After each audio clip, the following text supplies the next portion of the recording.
میں تمام کر دیتے تھے.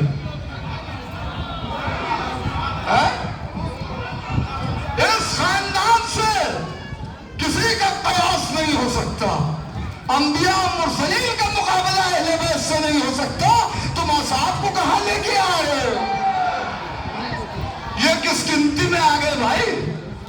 یہ سب کے سب اسی وقت رضی اللہ ہوں گے جب اہل بیت ان سے راضی ہوں گے. میں کیا کہہ رہا ہوں؟ یہ رضی اللہ اس وقت ہوں گے جب ان سے اہل بیت نہ راضی ہوں گے.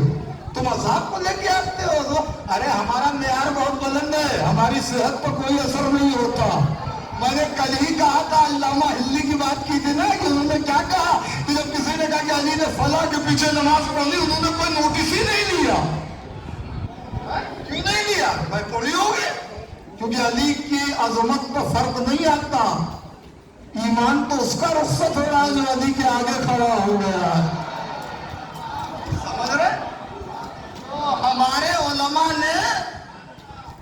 علماء نے اہل بیت کی احادیث کے ذریعے ہم کو ایسا تیار کر دیا ہے کہ کوئی بھی جو ہے وہ کچھ بھی بکتا رہے, سوشل میڈیا پہ بکے یا کہیں بکے, ہماری صحت پر اثر نہیں ہوتا.